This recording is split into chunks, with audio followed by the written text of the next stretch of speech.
And usually we ask for just a kind of synopsis of what you're going to do with the money from a curriculum standpoint.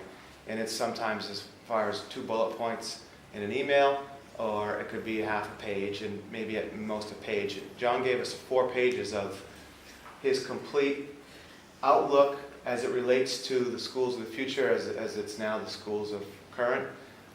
What this means to having one high school now, one middle school, what he wants to do with the curriculum, broke it in 3 stages, where he wanted the money to go in relation to the RISE Center out of the University of Maine Systems.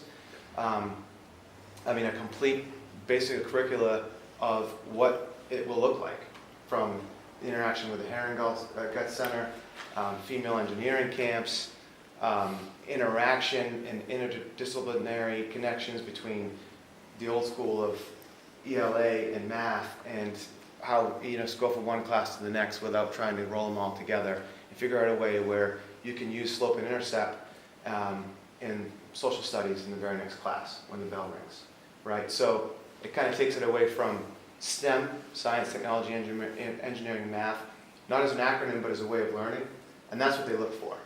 And when you can do that, you'll get a lot more than just a couple $1,000s. You'll get a check of $30,000.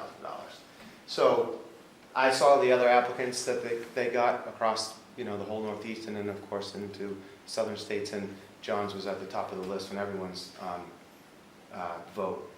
But then recently, I was down meeting with the biggest science as the TIES group, the Teachers for Excellence for Math and Science. And TIES group is a huge global company that is only interested in developing STEM as NGSS standards globally. They just were in Egypt, the people that I met with, and they asked me to come down representing Siemens because of the work with K-12.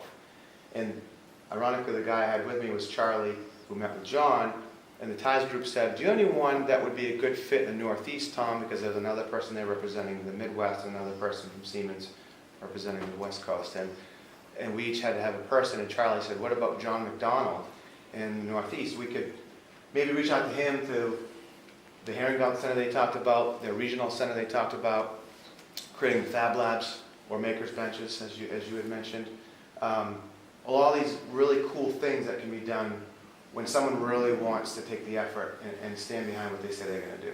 So we hope that this is just going to be the tip of the iceberg for you guys. Hope that it will parlay into something much, much more. It already has. I mean, his name came up without me even mentioning it. And that guy's out of Chicago. So how many schools do they see? And he mentioned John and remembers his name in full. And I can't make that up if I had to.